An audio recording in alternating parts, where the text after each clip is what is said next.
Welcome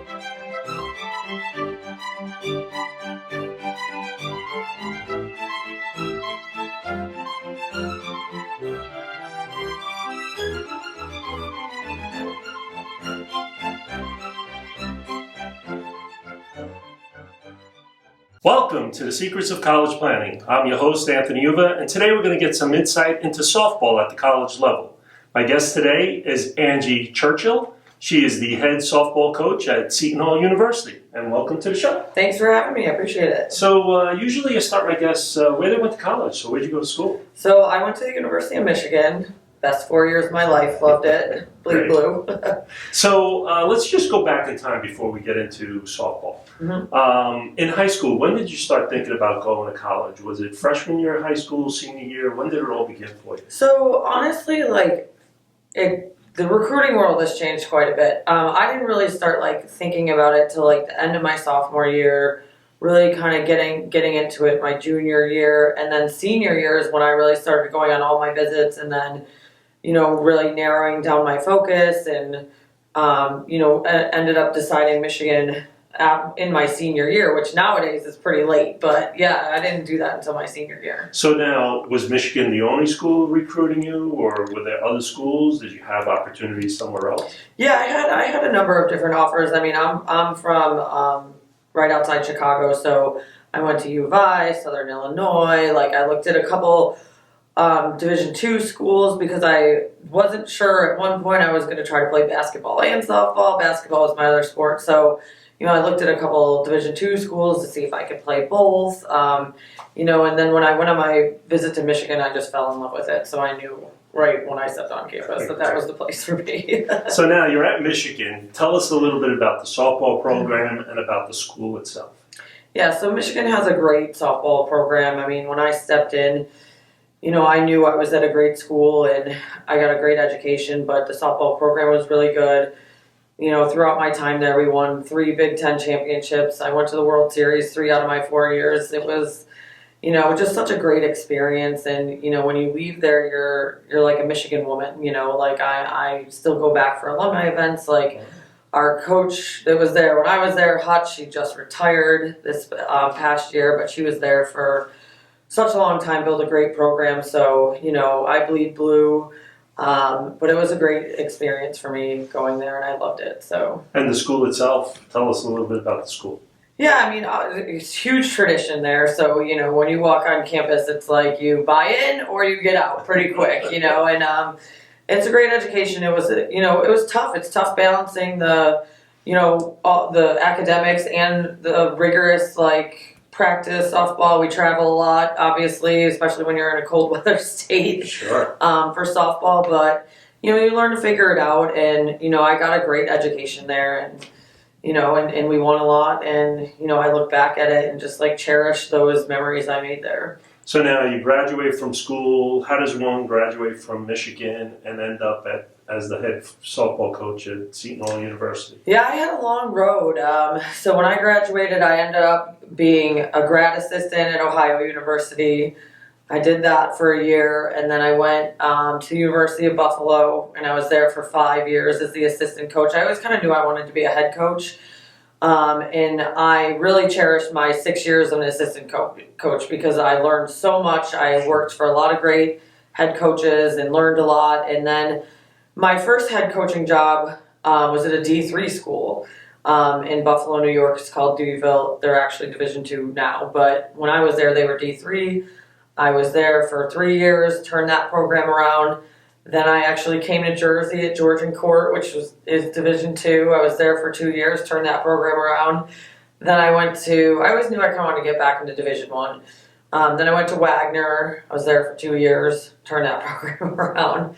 Then I went to Hartford in Connecticut.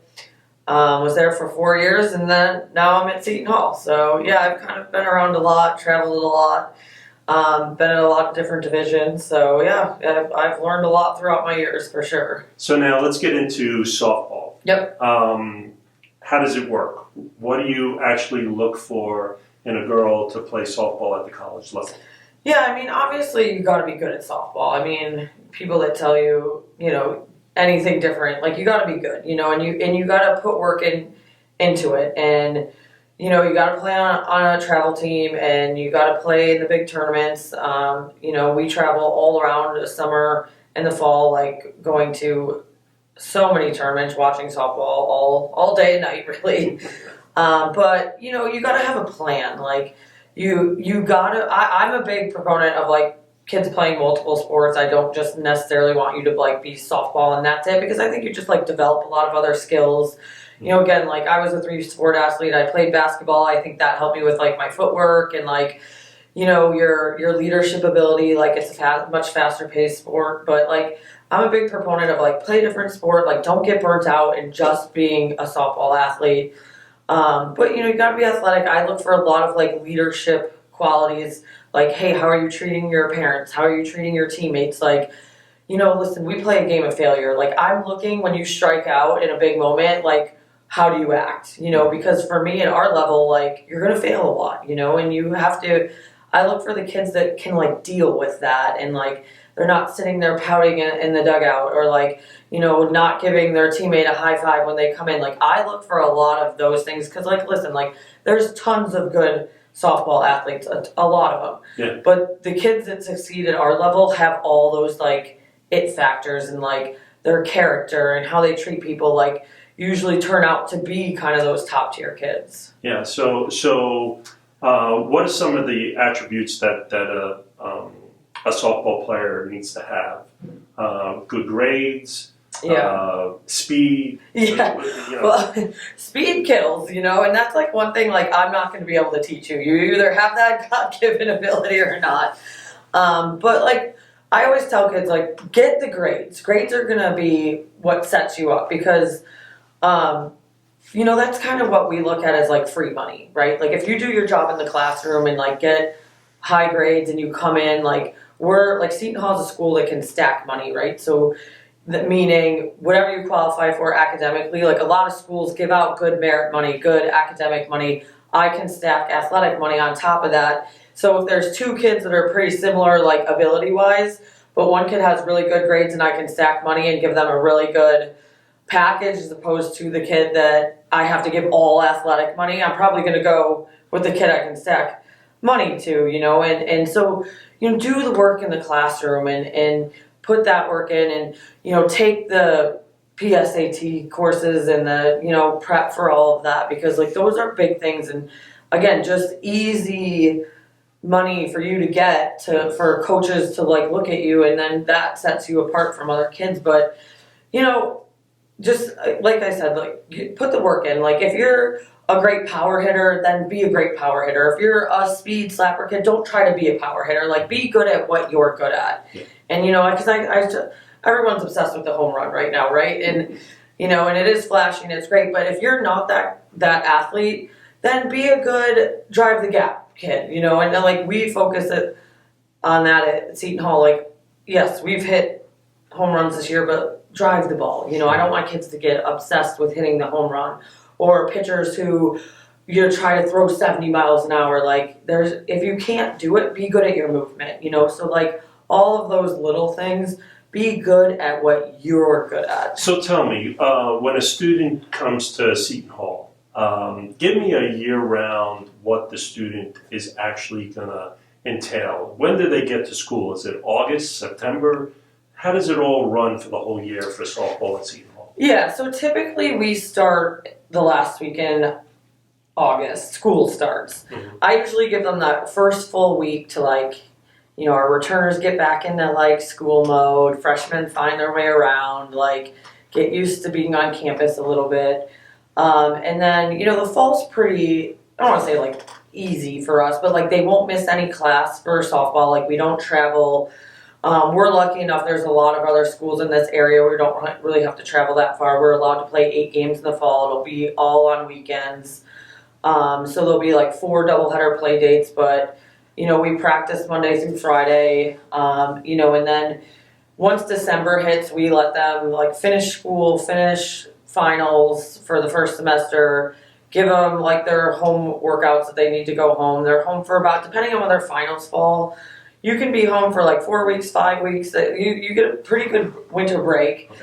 And then we come back, it's what I like to call a controlled chaos. We usually have about 3 weeks of practice before we start our first tournament, which is the second week in February, which for people in cold states know that is crazy that we start in February. So we're always traveling somewhere warm. We do 3 preseason tournaments where we're flying somewhere. I like to go to different places, so we're not always going to the same schools, different competition. And then, this is actually like this coming week is our last week of regular season. So we go till like mid-May, hopefully, because hopefully we're playing in postseason. And it goes by like that. Like I always tell kids, if you think high school goes by fast, college goes by even faster. So now NCAA tournaments is then in June, and then what do they do in July and August, just on their own? Yeah, they're home. I tell them to take a break, because again, like college ball, you're gonna be beat up, but mentally and physically. Like I like them to like take a little bit of break from softball, like go be a young adult and go on vacation. Most people haven't gone on vacation because they're always traveling for summer ball until college. And so they take a break. We send them home with a winter or a summer workout packet.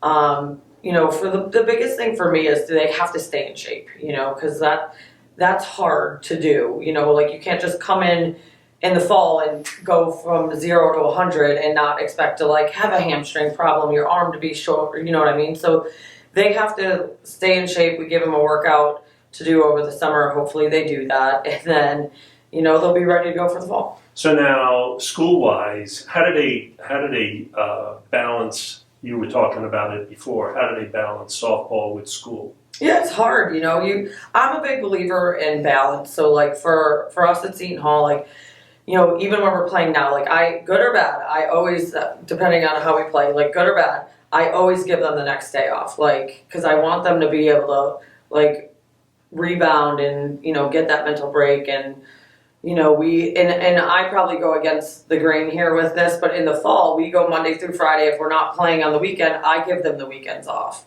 Because, again, I want them, like, if I'm giving them the random Monday, Tuesday off, they still have to go to class. They're not getting that true, like, mental break that I feel is very important. So, like, we give them the weekends off because, it gives them time to, like, catch up on sleep, catch up on homework, like, be a part of other things on campus. Like, we have a number of kids that are very high academic kids that are in the honor society on campus, and they do things with that. So, like, they're able to, like, do other things on campus, but you have to, like, find that time for you. Like, I see all the time, like, kids get burnt out. They push themselves, like, too much, and you end up, like, it'll affect your grades. It'll affect your performance in the classroom. It definitely will affect your performance on the field. So you've got to find that balance. And the kids that can find that true balance, like, are usually the kids that succeed at our level. Yeah, so now, with the kids that are going to school and doing all the balance and things, do you teach them other things for life, networking? Because you and I know 99.9% of the kids aren't going to play sports after college. Yeah. So what life experiences are you teaching them while they're in school? Yeah, I'm a big believer, like, in that leadership aspect. And, like, there's a lot of different ways to lead, right? Like, you don't have to be, like, the loud, boisterous leader. Like, we talk a lot about, like, body language, how you carry yourself, like, talking to people, like, all our support staff. Like, I tell my kids, like, don't text people. Like, if you're running late, you can shoot them a quick text, but, like, have an in-person conversation. Like, a lot of kids don't know how to, like, have an in-person conversation anymore. So it's, like, big for me to, like, have them do that. I let them get involved with, like, other things in campus. A couple of our kids are in the business school. We have a great business school. In the leadership, like, I let them, like, get involved with that and go to, like, the leadership, like, things on campus that they can do to, like, get that experience. But, we do a lot of things. Like, we have a mental training Friday, which is not just, like, X and O's of softball, but of all these things we're talking about, like, sure, how to deal with conflict, how to deal with anxiety. I see that that's so much in kids nowadays, especially coming off the pandemic. Like, I see it more this year of, like, they were behind a screen for 2 years. Mm-hmm. they really struggle with that social interaction. So we're like trying to make sure that they get that and like learn how to have social skills now, because I mean it sounds silly, but it's hard to do if you don't feel comfortable. And like, going on interviews, like we bring them in to talk to them, just like how they're doing, how they're coping with things. Like I have a lot of kids that are homesick. How do you deal with that? Like I don't care if you're from Jersey or from California, like at some point when you're used to being around your family and friends and then you don't have that, it gets hard to deal with.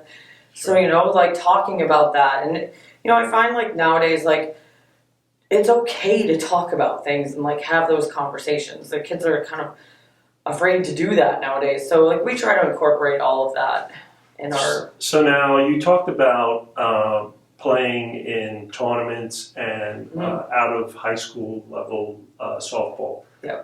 What are some of the teams? Are there like an AAU type of softball team that's out there? Mm-hmm. Or what are some of the tournaments that they can go? Yeah, I mean, there's a lot, especially like in Jersey. I mean, they run tournaments in Jersey pretty much every weekend all summer. So, and there's tons and tons of summer teams that you can get on and involved with. I mean, again, having a plan. Like if you want to go out of state, get on a summer team that travels to different tournaments out of state. You know what I mean? If you want to stick in Jersey, like find a team that stays pretty local, so then you'll get more of the local colleges that come to those showcases. So, just again, like kind of having that plan of what you want to do. I see this all the time too. Like I get hundreds and hundreds of emails from kids that want to come to Seton Hall. Put the time and effort into, if you're going to email me, put my name on it. Know a little bit about Seton Hall, like write kind of a professional email, and have that plan and know, because like I can't tell you how many emails I get that just say, hey coach, know nothing about my school, I'm interested, here's my schedule. I'm probably deleting that, honestly, and like most coaches are, because like if you're not going to put the time into emailing me, then I'm probably not going to put the time into coming to see you. So again, like have that plan. You can have like a list of like even top 20 schools if you really have like no idea what you want, and then go on the tour, see the campus, because a lot of people might think, oh hey, I want to go into New York City and live in the city, and then you go in there and you're like, wow, I'm really overwhelmed. Or you go in there and like, yes, I love this, so I'm probably not going to go to a school that there's nothing around, so like again, going and seeing the schools, having those conversations, email the coaches, go to their camps. That's a big way to like get in front of just me. Yeah. Is to like go to each school's camp there's tons of summer camps that like myself and like 8 other schools are at, that they like get us to come to, and you can get in front of us. So now you were talking about financial aid before.